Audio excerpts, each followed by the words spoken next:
Hello, and welcome to Stretching the Word. I'm your host, Sister Valerie. And not today, devil, just not this year.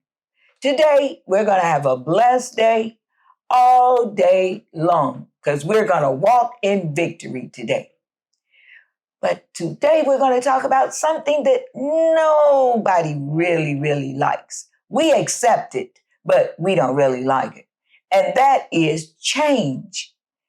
Nobody really likes change. You say, well, why? Why? Change is to remove one thing and replace it with another, to make something new, to make something better, or just to, for whatever reason, we get rid of the old, as they say, and we bring in something new. We are constantly being exposed to change, and we don't like it. You're driving along and you see a detour sign. All of a sudden, they didn't change your route. You don't like it.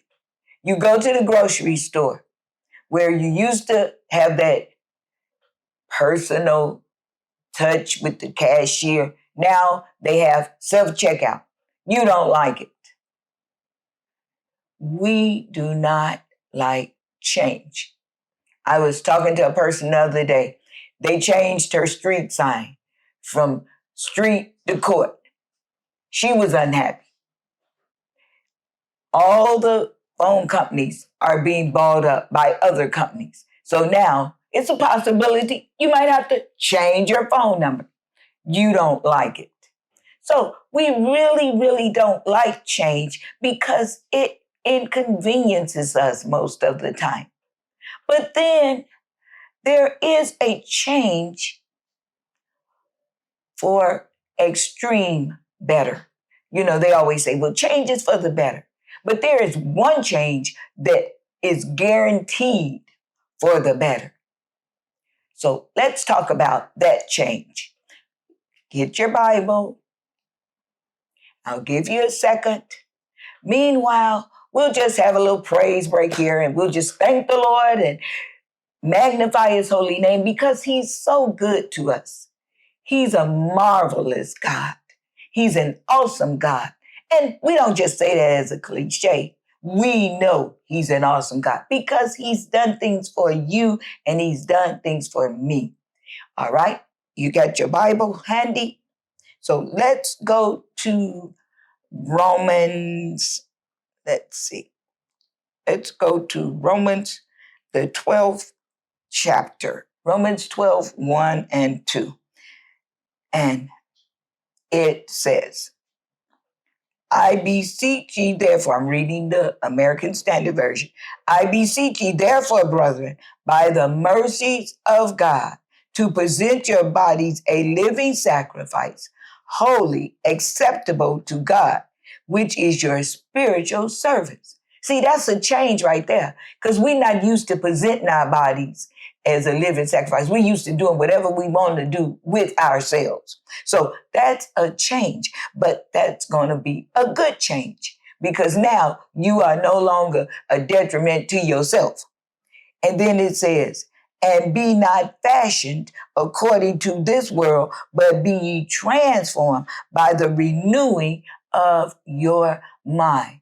Once again, a good change because we know our natural minds, our minds be everywhere. We think of damnable things. We think of evil things. We think of all kinds of things be running through our minds. All kinds of thoughts be running through our minds. So to have a soberness in our minds is a good thing. It says, that ye may prove what is the good and acceptable and perfect will of God. We no longer have to worry about, oh, I got to make so-and-so happy. Oh, if I do this, they're going to be mad at me. Oh, if you please God, that's all that matters because he's the only one in the end that is going to have the last say. So no longer are we going to have to worry about, making somebody mad and, I got the brown nose, I got to do this, I got to do it. No, in your mind, which will now be sober because you got to change your mind. You didn't change the way you think. You didn't change what you do with your body. So now you have peace in your body and in your mind. So that's a good change. Then also in Ephesians, it tells us to make a change, to not be conformed to this world, okay? But once again, be transformed by the renewing of our mind. See, it all starts in our minds. So we have to change the way we think. Once you change the way you think, you're going to change your attitude. And we know we all can use a change of attitude because our attitudes can stink. They can really get us into something that in the end we'd be like, how did I get myself into this? It's all because of our bad attitudes. So if we change our attitudes, change our minds, change what we're doing, then we will have no problem. And that will be a good change for you.